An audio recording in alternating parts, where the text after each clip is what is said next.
Sometimes we think we understand our story. We have lived it, we have survived it, we have even built a life on top of it. And then one day, a single piece of information cracks something open. In this episode, I'm talking with Kathleen, who spent decades as a high-achieving strategist, a leader, a helper, while carrying a childhood marked by abuse and survival-level perfectionism. Her life shift came in 2017 when she was facilitating a trauma training. When she saw the data around adverse childhood experiences, and she realized not everyone grew up the way that she did. That moment did not break her. It gave her language, it gave her science, and eventually it gave her permission to begin healing. This conversation is about resilience, about the cost of being steeled up for too long, and about what it means to finally ask who you are underneath the survival. It was the first time in my life that I realized that not everyone had the kind of childhood that we had. I honestly, and I know it sounds crazy to say that, but I kind of thought, well, everybody has a lot of stuff and things to deal with. You're listening to the Life Shift Podcast. I'm your host, Matt Gilhooly.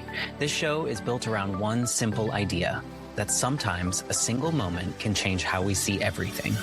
Each week, I talk with someone about the moment that shifted their life and how they learned to live differently after it.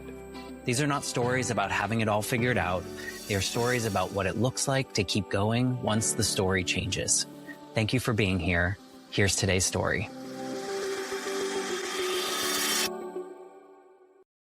Hello, my friends. Welcome to the Life Shift Podcast. I am here with Kathleen. Hello, Kathleen.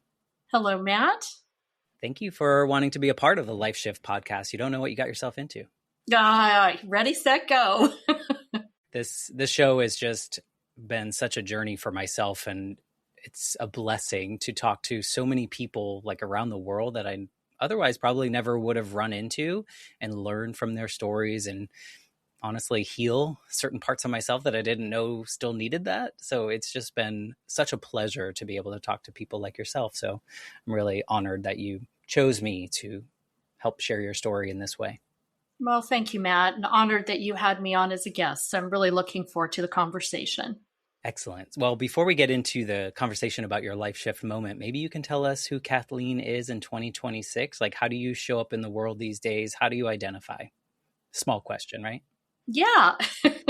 I show up in the world with multiple hats like we all do. I am one of the co-founders and CEO of a for-profit entity called Team Tech, and I am a strategic facilitator. So I know how to help people think and take action together, love working with groups of people, and always have worked on behalf of and with organizations, so state and local governments, nonprofits that serve the most vulnerable in our communities. So corrections, child welfare are two of the primary areas that I work in.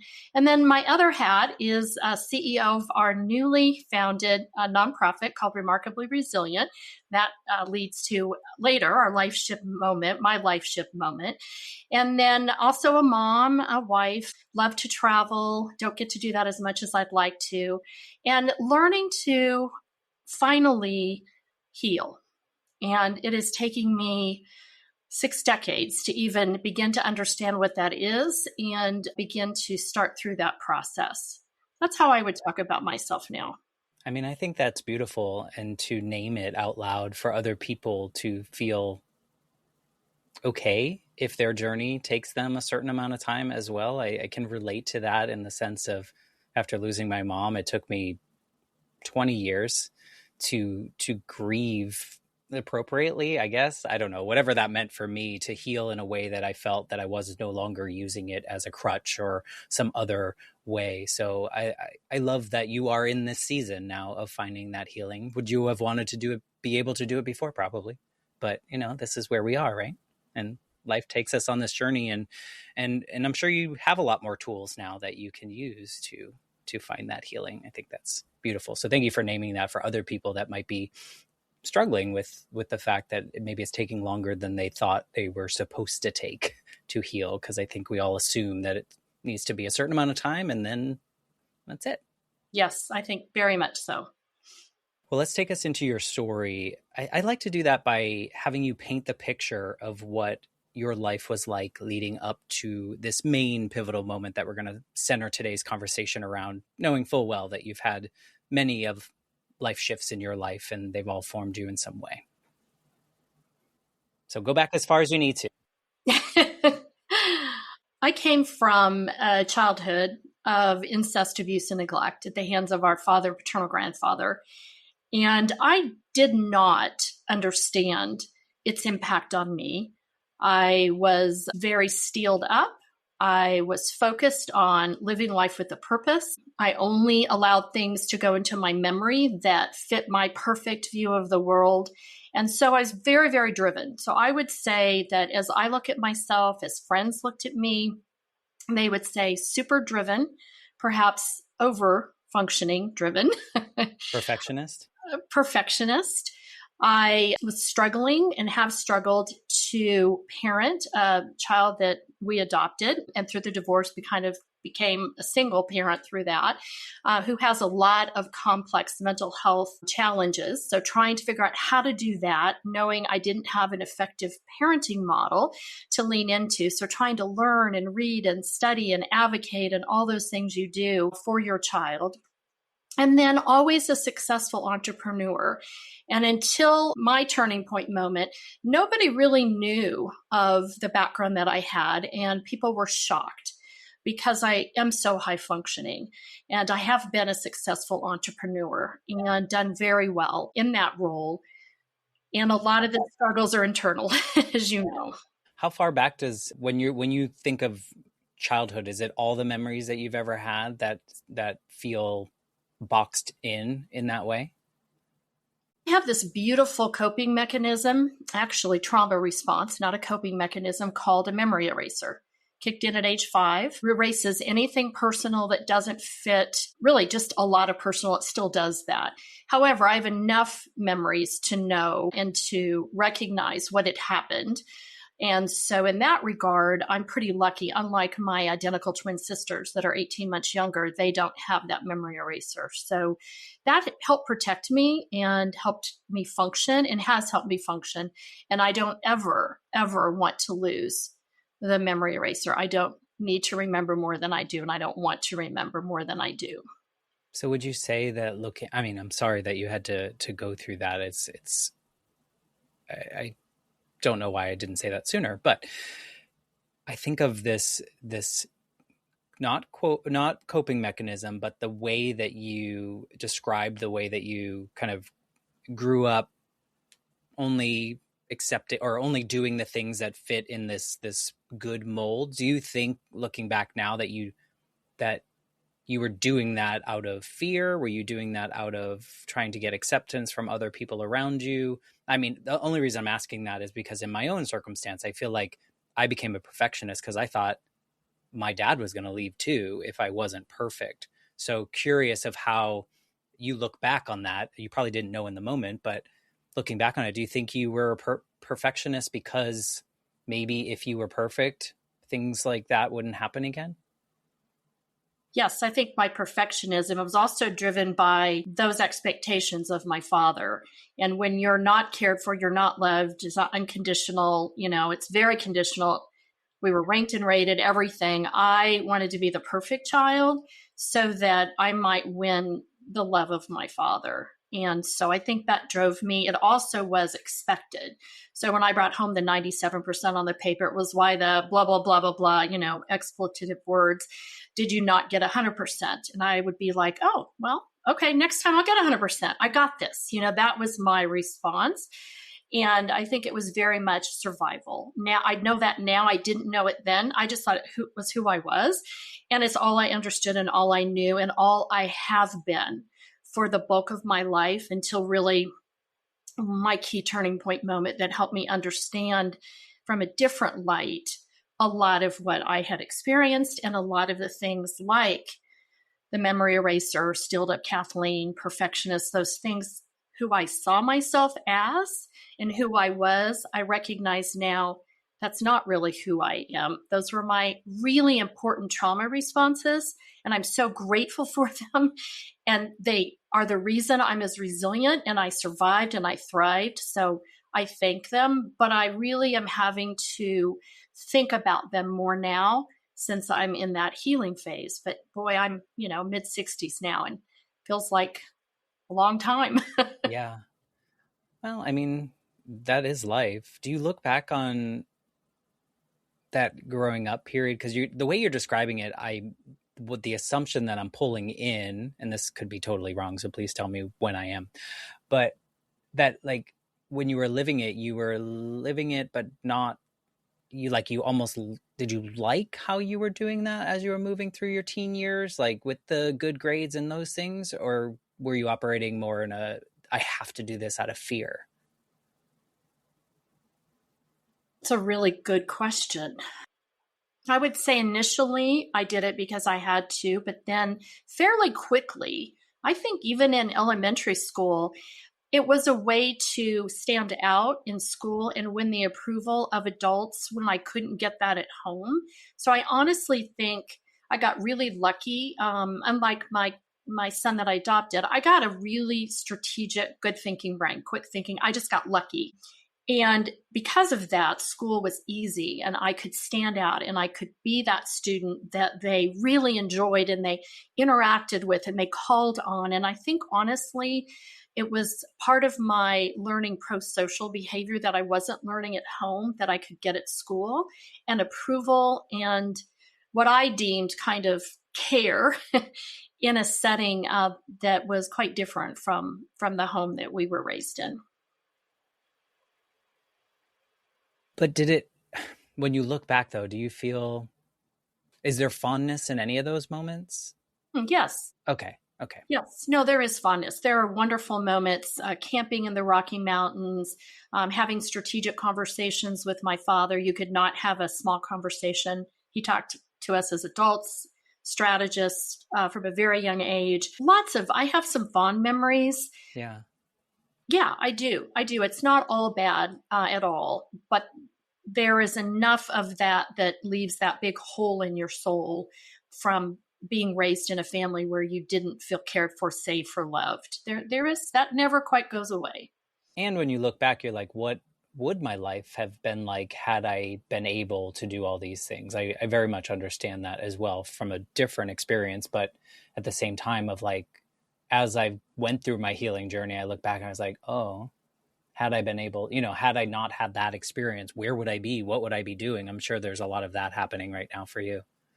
Absolutely. Yeah. Which is no use to any of us, right? If we do that, but it is, you don't know. And because we had to live the way that we did to survive or to feel okay, those are just the choices we made. But imagine if we didn't have to worry about a thing like some people, go through the world. It's always fascinating. Sorry to bring you back. I was just really curious about that upbringing outside of the really traumatic experiences of how you look back on that now. So thank you for clarifying that. So you're a go-getter, you're doing, successful entrepreneur, like the perfectionism is working for you, I'm guessing. If at least on a what I call society's checklist kind of thing, where like, okay, everyone sees that I'm doing well, and then I do this and I start a company and it's not failing. And, everyone from the outside can see that you are just kicking butt and taking names, but they don't know what's behind the scenes. So where does that bring you?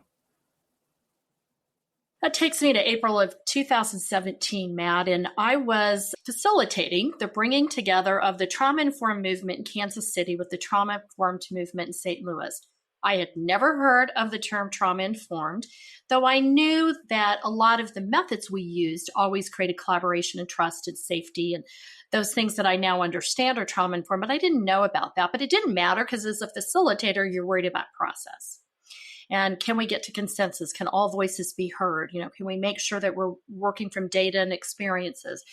But that particular day, the folks from St. Louis said, Kathleen, jump to the back of the room. We're going to share our Trauma 101 training.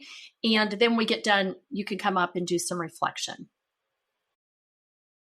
It was about 7 minutes into the training, and they put up ACEs, Adverse Childhood Experiences, which is a list of 10 questions. And all the literature says if you have an ACE of 4 or higher, then the likelihood of chronic health conditions, mental illness, lower life potential, shorter lifespan, substance use and addiction all go up significantly. So I'm a math brain, and I look around and there's 1 to 10. I'm like, okay, most people are going to be a 5 or 6. I know I'm a 9, but I'm going to write an 8 down, or I'm going to fib a little so I'm not as far out of the norm, right? So they turn it all in and they put the data up for the class. Most everyone in the class is a 0, 1, or 2. And I literally said to myself, I didn't say it out loud, but oh my gosh, like everyone really lied. I should have lied more. I was kind of shocked that I didn't lie more. Then they popped up the data for the state of Kansas and the state of Missouri. And honestly, Matt, it was in that moment, I was 56 years old, was the first time I realized, and I looked at the data, and only 2.5% of the individuals, and it was a big pool, thousands of people that answered the survey, 2.5% had an ACE score of 8, 9, or 10. And it was the first time in my life that I realized that not everyone had the kind of childhood that we had. I honestly, and I know it sounds crazy to say that, but I kind of thought, well, everybody has a lot of stuff and things to deal with. But it was so pivotal because not only that aha, but then as they went on and showed that correlation, it answered 2 questions that Sharon and Karen and I had always had. We never talked about our childhood. We only knew that things had happened, right? But we'd always wondered why every other year one of us got a really significant physical health condition. So I'm talking MS, autoimmune disease, diabetes, infertility, multiple surgeries, to fix female parts. I mean, just lots of things.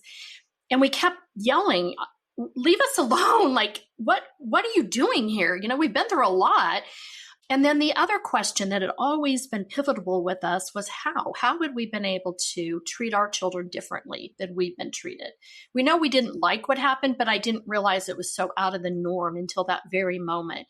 And that changed my trajectory significantly. And I decided to learn everything I could about the neuroscience and neurobiology of trauma and begin to understand resilience, and just went on a huge research project that eventually led to me talking Sharon and Karen, they're such beautiful humans, into joining me to write a book published in October of 2019, Remarkably Resilient, Community Matters, to share our stories, not so much of what happened in our home, though you get bits of it, but to share the neuroscience and neurobiology of trauma to help people understand what that helps us learn, and then to share our 5 R's of resilience.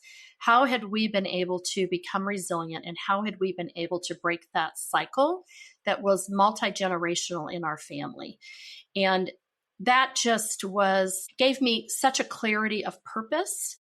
And I've always been driven by purpose, but I didn't quite understand where that came from. And all the reflection back helped me understand where that came from, helped me identify other key turning point moments, Matt. It just was life-changing. Yeah, eye-opening. How did you facilitate after that? Was it hard to jump back into facilitator mode that day after you see this and see all these stats to realize, oh, wow, maybe I am a lot different than what other people have experienced in their lives? Luckily, I have steeled up Kathleen as one of my trauma responses, and I was able to just steel up, do the role, do what I was hired to do, move through. But then I did, unlike what I would normally do, Matt. So to your point, I made a lot of connections after the meeting to all the content experts and said, this applies to my life in a way I never recognized. Would you please chat with me about what to read and who to study and the most prominent researchers, that kind of thing. So I was able to make it through, but it was hard. Those moments are very hard. But again, I have that wonderful steeled up Kathleen. I just went into her and then took that opportunity after to reflect and talk with folks. And it really started me on a journey that was shortcut because they were able to tell me, here are the 4 key things. This is the book I'd recommend. Oh, I'm going to send you some articles. So it really gave me an opportunity to learn from people that had already spent many years studying this. Yeah, I can imagine what that would be like, but also it must feel, great that you had those resources, but was it overwhelming though? Was it like, oh, now this makes sense, and oh, I can't believe I didn't see this before. Did you have any of those senses? Oh, at the moment, I think, again, I was just in that Kathleen steeled up mode. But the journey between April of 2017 and the writing of our story, we didn't start until the summer of 2019. I took 2 years to study. I published a white paper, co-published, presented it at a countywide summit, got published in a Journal of Physicians Medicine, talking about how physicians could be more trauma informed. But when Sharon and Karen and I started writing our stories, this will be emotional. I was the mom of the family.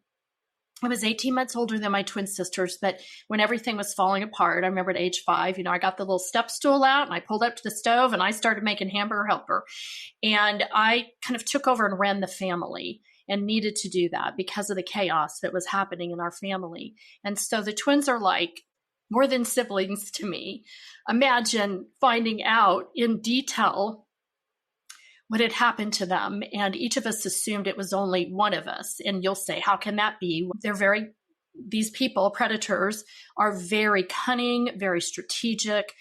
They pit you against each other. They tell you different stories, and you only see the emotional and some of the physical abuse together. You don't see the sexual abuse together. There were times that, I was in the corner sobbing, unable to function for, maybe 24 hours because of something that I'd learned that had happened to particularly Karen. And it was one of the hardest journeys that I've ever been through. And it was that emotional reaction that a parent would have and a sibling, but you just have to understand I was the mom of the family and I looked at them different. Yeah.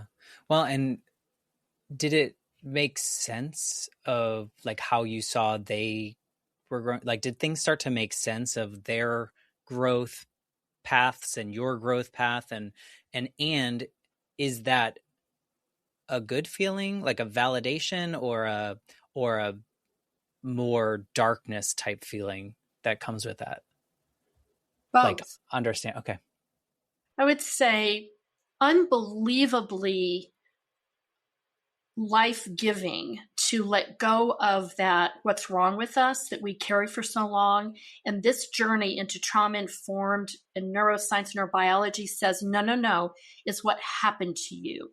We can't even tell you what weight that lifted. It was a 1,000,000-pound weight, the shame, the guilt, just, just feeling broken. That starts to lift. So in that regard, and then we quit comparing and judging, which we had been raised to do. That's one of the strategies that you use to pit the kiddos against each other so they don't talk and compare. They're more competitors than collaborators. And so all that was able to stop. And Sharon and Karen suddenly said, oh, she doesn't remember because she has this beautiful memory eraser. Gosh, I wish I had that. And I would think, well, they're just wimps. They couldn't deal with it. And I'm like, no, first of all, it was much more violent what happened to them. I was more the second wife and they were more the unwanted. And so I didn't know that. And it just gave me all these insights. So in that regard, but again, I must tell you, the weight of knowing the darkness that existed in our household that I was not aware of, that is a darkness that I will never be able to let go of, to be honest. And I have to manage it. That's what you do with your trauma responses. You learn to manage them, but it can be challenging some days. Yeah. I think a lot of us have experiences that shape the direction of what we do or what we're drawn to without us really knowing or intentionally doing that. Do you see now how your career path and the things that you did professionally were really informed by that version of you that was created in that home that you had to create, I guess, in that home? Such a learned question and reflection, Matt. Yes. I was very much driven by purpose. And I know that came to me at age 5, in a turning point moment at age 5. The universe said to me, you will be different. You are to make a difference. And it was at that moment that my steeled up Kathleen walls came up, my memory eraser turned on, and I was head down, eyes forward. I am to make a difference in this world. But man, I never understood why I was so driven. But then I entered the world first as a finance person. I was an investment manager. I had my CFA. I was headed to, make money and do, great things. And I felt so soulless for me, not for anybody else. I'm just saying for me, I knew that that wasn't the purpose, but I didn't understand any of this that I'm telling you. I didn't remember this turning point. I didn't remember any of that. I just knew it wasn't right. And so when I met Joel Wright, my mentor, my business partner, in every way, the father I never had, he said to me, Kathleen, it's the mission that matters. And I saw his work. I felt the facilitation, the unbelievable reflection, the ability to engage people and empower people. And I said, that's what I'm supposed to do. And our business started working with some of the financial services industry because that's where I had contacts, but quickly shifted. And really, our life's work is having worked with state agencies. I've worked with 2 governors. I've worked with most counties in Kansas, so many nonprofits, and all of our work. And I can honestly say, whenever that occurs, I know that I have made it better for the children and families in the state of Kansas because of the work that we've done. And I've devoted my life to working and making a difference for those people that are most vulnerable. But it wasn't something that I could state out loud because it was too vulnerable until I came into this knowledge of neuroscience, of trauma. And I knew that I wanted to share that with the world. And I wanted to get it out in curriculum and book and materials and presentations. And then it was okay for me to tell my story. And I could be vulnerable enough to do that. That could not have happened without that scientific knowledge. I have to have that first. I just have that kind of brain before I can really be emotionally open. So that was very important, that journey. Yeah. I mean, I think you see, even in the financial services, you were helping people. So like, that's that first thing of like, nobody could help me. I'm going to help someone else. So you're kind of dipping your toe into that. And then you find your way into helping people that were like you in a lot of cases. Was that very clear to you, or was your memory eraser kind of blocking that piece that you were actually helping versions of you and your sisters? Well, you didn't know about all the things from your sisters at that point, but did you block that out, that there was such a strong connection? Because I know you said you didn't have the words around it, but No, it was very clear, but I never shared it. okay. When we made that turn in the business, I said, yes, let's go. This is it. But it was nothing that I could ever verbalize or share because that was too vulnerable. I was still steeled up Kathleen. I had been since the age of 5. Sure, I was 55, but it was really hard to say that, though I had shared a bit of that with Joel, my business partner, again, my mentor, in every way, the father I never had. In our, probably 500,000 miles, we traveled across the state of Kansas doing our work. I started to give him bits of insight. And honestly, probably the first real significant healing happened in those reflective conversations. Yeah, like letting a little bit out, like letting a little air out of the balloon so you don't pop. I did Yes. that at 16. I wrote something for an assignment, and it was like I opened the faucet too much and everything flew out, and then I got really scared and closed that faucet real quick and kept it all back bottled up. So I'm sure you can relate to some of that. And then finally, 15 years later, I figured myself out to go through the path appropriately. But it's a lot, and I just I don't want to say this out loud, but like it's hard not to feel bad for those younger versions of yourself who had to be so steeled up. Like, just personally thinking of those younger versions and how hard that is, even if it feels like the normal thing to do, because that's what you had been doing for so long. So I'm sorry that you had to be steeled up, Kathleen. But I mean, I guess you found a way to use it to bring you to help thousands of other people, hundreds of thousands, who knows, the trickle effect.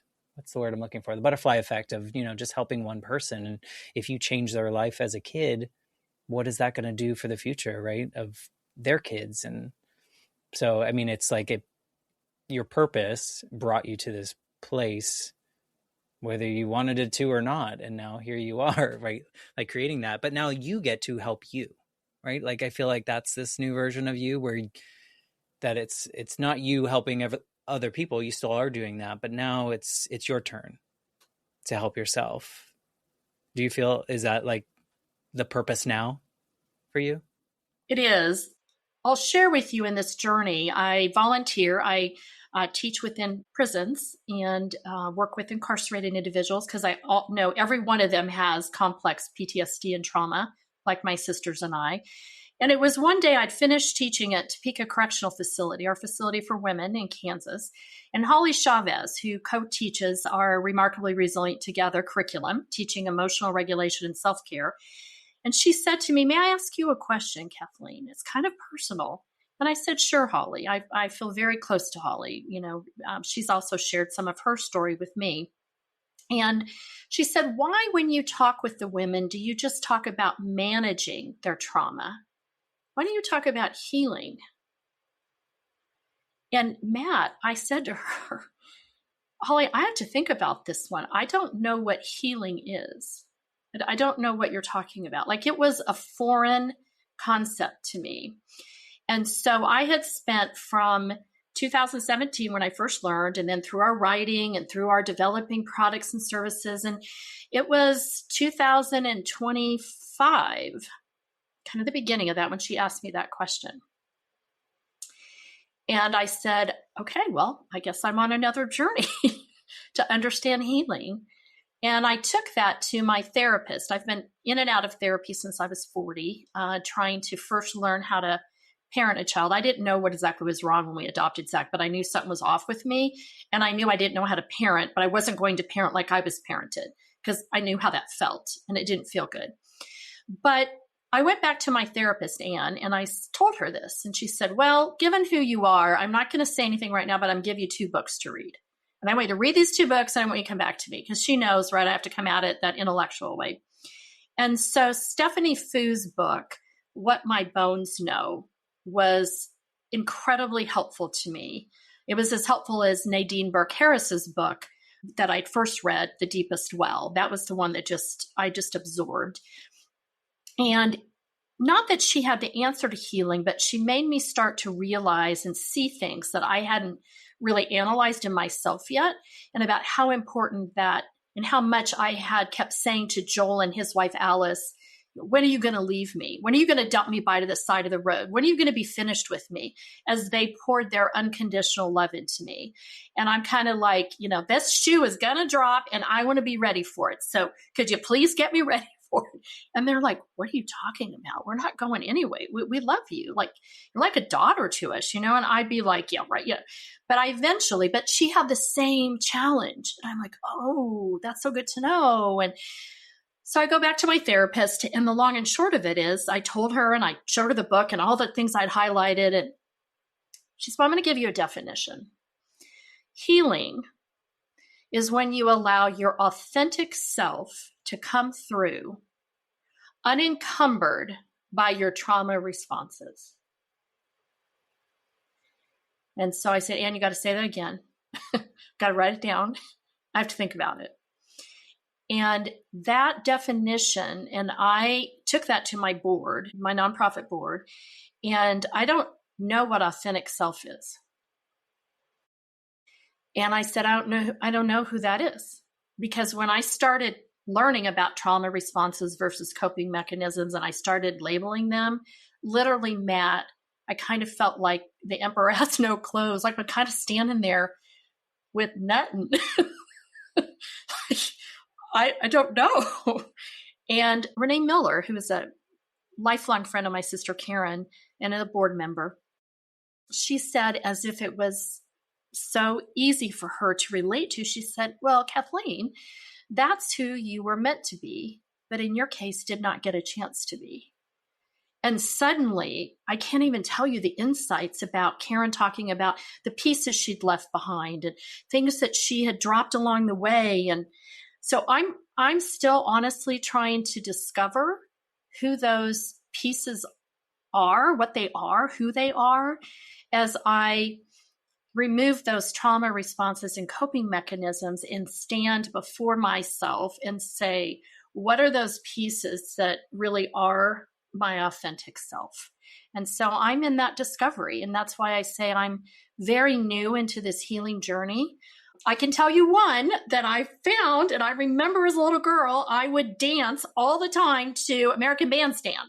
And I'd watch all the steps and I can pick them up really quick. I'm really good at it. And I wanted to be a dancer, but of course that wasn't allowed.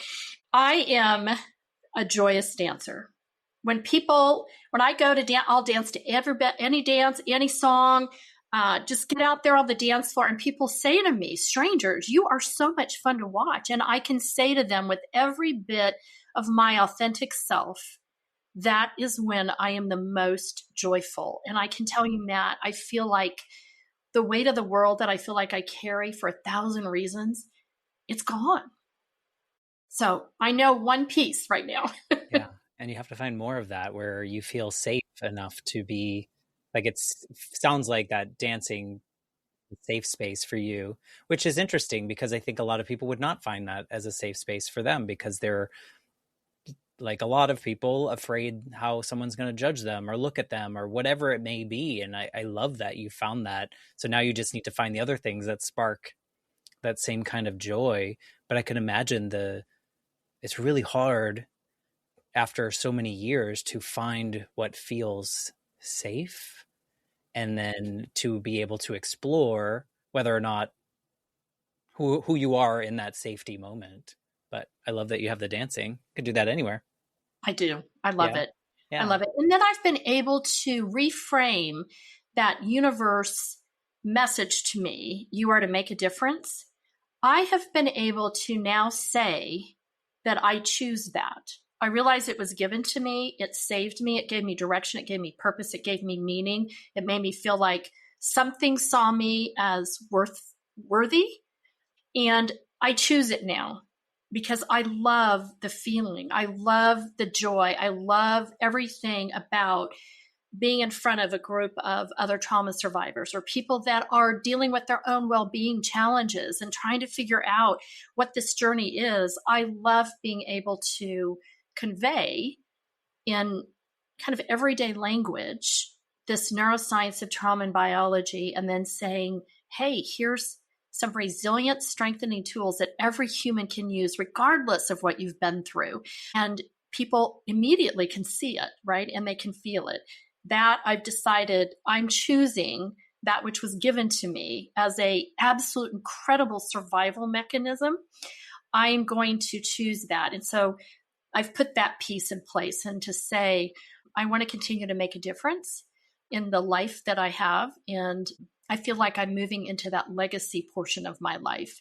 And I am to leave a legacy in this arena. And this is why what happened to us, it's the only sense I can make out of what happened to us is because we happen to be three articulate businesswomen that can share and come at it from a scientific and learning and sharing and vulnerable position.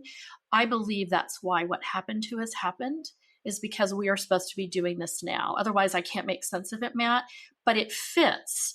And I'm taking it and I'm choosing it as opposed to being given it, if that makes sense. It sure does. Yeah. This is going to sound really weird, but you said earlier, the purpose was given to you and then you had to kind of determine or prove that you were worthy of that purpose. Do you feel worthy of your joy when you have it? Yes, 100%. But only because I learned the value in another whole set of traumas. In 2021, I had 4 very significant traumas and I fell over. I couldn't get up and I didn't want to get up. In fact, anyway, I was about to make a really not informed decision, but emotional decision. And in that, I learned the importance of self-care. I had made fun of self-care. I had said to the world, are you kidding me? Have you seen my schedule? Have you seen my list of responsibilities? Do you have any idea what my life is like? Follow me around and you see when you work in self-care. And then in November of 2021, a a great colleague with a bit of wisdom said to me, Kathleen, you have let your resilience cup run dry. And I had never been told that. And of course, you never did self-care or took care of yourself in my home. If you stopped to do anything, you were prey, like you were on the constant move and you were doing stuff, right?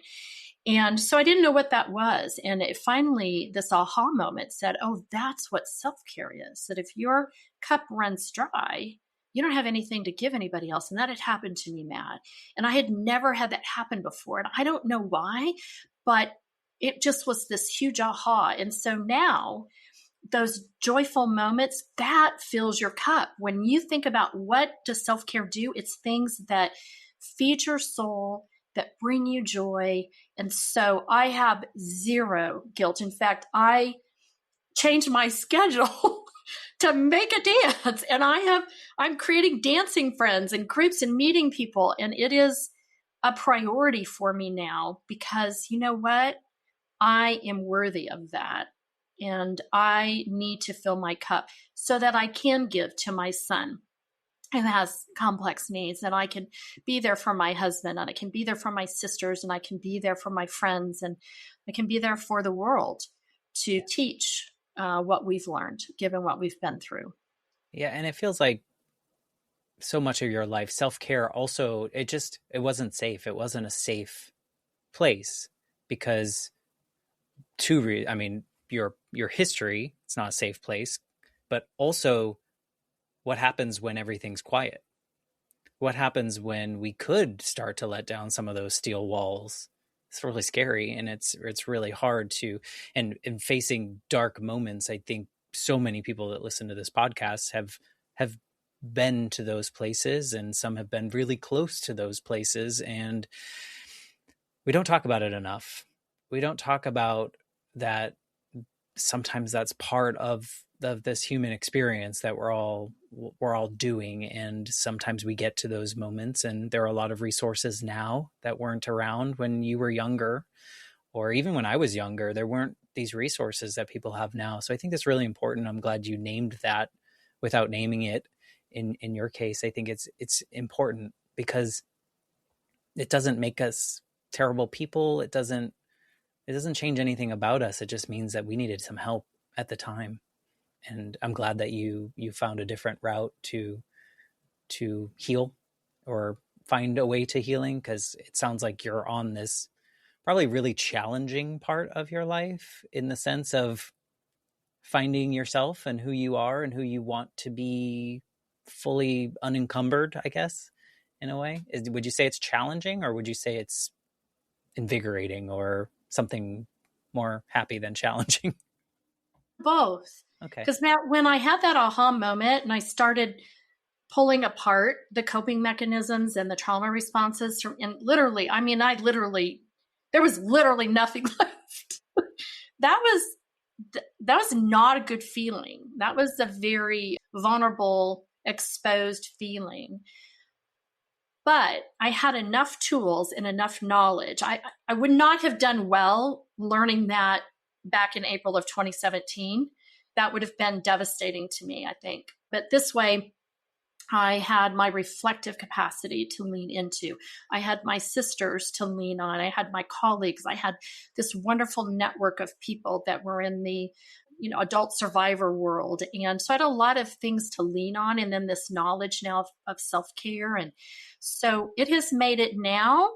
I'm curious and I'm excited. And when I run into it, like choosing, as a child trapped in a home like we were, you didn't, like, you chose between, crappy and crappier. I mean, literally.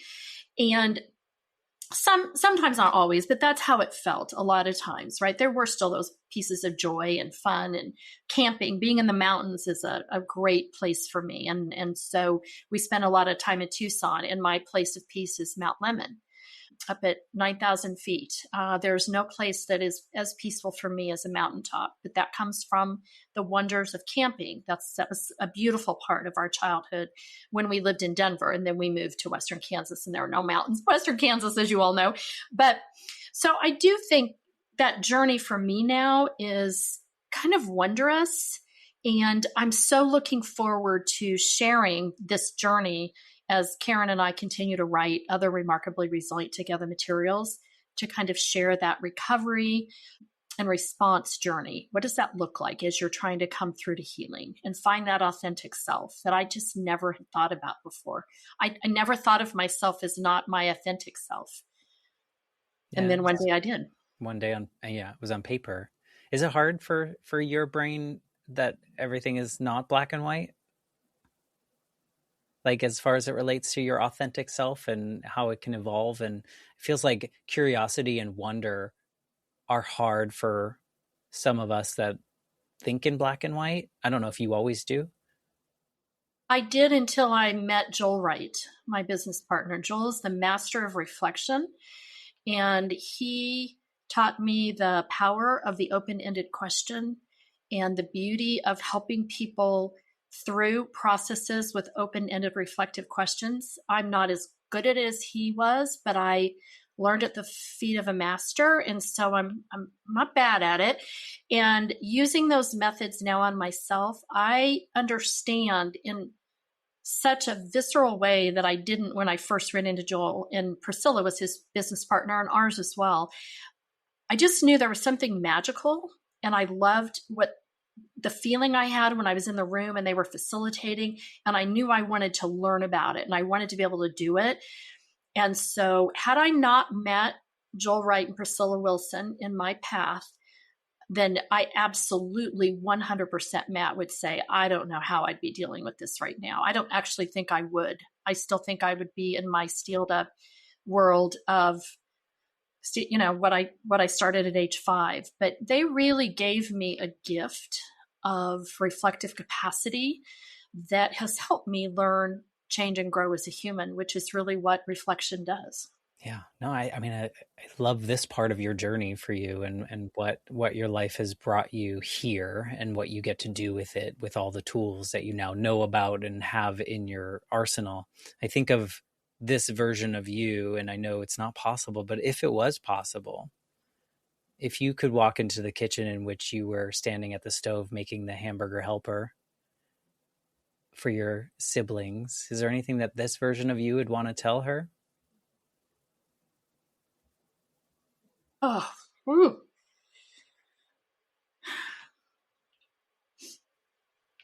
Go forth, head down, eyes forward, driven to make a difference. It is what you are to do. It is why you were put on this earth. You're going to go through some hell, and you will come out the other side. Keep your eye on, driven by purpose.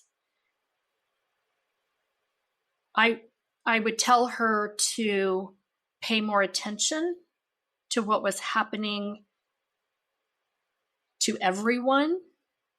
Perhaps come out of that steeled up Kathleen so that might have been able to tell the story younger. Because I am the only one of us, which is perfectly fine. But before my parents passed, I'm the accountability queen, and I am proud of it. And I let them know what we had learned. I let them know the consequences, the physical, the emotional, the spiritual, the well-being, the substance use we went through, the mental health, all of that. The consequences of having been raised in a home where we were in fight, flight, freeze for all of our life. I wanted them to understand that, and it was important to me. And I think that I could have and might have held accountability sooner had I paid more attention. That I probably would tell her that, though she would not have been able to process that for a number of years. But I kind of wish I would have been able to look with a little different perspective than just tunnel vision. But yet I know that's how I survived. And I kept the family together, order out of chaos. That was my role. Yeah. I mean, I think of these younger versions of ourselves and all the people that I get to talk to, and it's like, I know it's not possible, but what would we have done with that? And could we have? But then again, would we be these versions of ourselves that most of us like now? So it's a hard one, and I think about it a lot. I wouldn't want my mom to die, but I also, because she did, I'm this version of me. So it's a very weird situation that we put ourselves in by being evolved humans at some point in our lives, right? It's like, oh, well, here, now we know. But no, I really appreciate you sharing your story in this way with me and allowing me to ask maybe sometimes weird questions. Matt, didn't feel any of the questions were weird. I feel like they're very informed, obviously journeyed from your own lived experience and your care of making sure that we feel comfortable. And I didn't feel awkward in any of it. And I want to thank you for that. You made me feel very comfortable. You made me think, giving me a couple things to think about a little bit more in this healing journey that I'm really at the beginning of. Well, I appreciate that. I would love to point people to find you and more of you and what you offer to the world, and encourage them to share their story with you, whether you want to hear it or not. I think there's so much value in sharing our own stories for the first time. So if someone's listening to this episode and they really connect with you, or some part of their story aligns with some part of yours, like, what's the best way to find you, get in your space, learn more about what you're offering to the world? Our website, remarkably-resilient.com. And we have resources there. We have contact us. We have blogs. We have articles. We have our podcasts. Happy to listen anytime and be helpful if we can be. So would love to have you visit and would love to have you reach out. Well, I encourage everyone. I will put the link easily accessible in the show notes. So you can just go scroll down into the description and click the link, and I encourage you to reach out. If something is telling you maybe you want to share your story or share something about it, I encourage you to click that contact button. There's something so very powerful about story for the person telling it, the person hearing it, someone hearing it from the outside. You know, I knew it logically going into this podcast, but now I feel it. Like, I can really feel the power of what it is when I can tell my story in my way, when you tell your story to me, or when a listener is like, oh, when so-and-so said this, I thought about things differently. So I don't know if you feel the same way about story. Absolutely do. And I feel honored and humbled. We have had, when we present, almost always one person come up and say, could I tell you something that I've not told anyone? And that is a moment, just a human moment, where you feel like somebody is going to be vulnerable and trust you with this piece of information. And we treat it with that kind of care that I remember feeling as I told people close to me about what had happened, and the kind of care and vulnerability protecting that came with that. So yeah, Matt, I think so many of us have been silent for so long and not felt safe in telling our story. And there's something beautifully empowering when you're ready and it's the right, safe environment to share your story. Yes, that's an important piece. No one's forcing you to share your story, and it might just be as simple as you writing it down or telling yourself, or anyone, however you want to do it. When you're ready, I highly encourage it. It does release something, and it feels different when it comes out of your mouth and out of your head. So again, thank you, Kathleen, for being a part of the Life Shift podcast and part of my healing journey that I didn't know when I started this, that I still needed those little parts healed in me. Well, Matt, thank you for having me, and thank you to all your listeners for taking time. For sure. Yes. Thank you to the listeners. Thank you all for being a part of this journey as well. I'm just going to say goodbye, and I'll be back next week with a brand new episode. Thanks again, Kathleen. You bet. Bye-bye. Thank you for listening to the Life Shift podcast. If you want to learn more, go to www.thelifeshiftpodcast.com.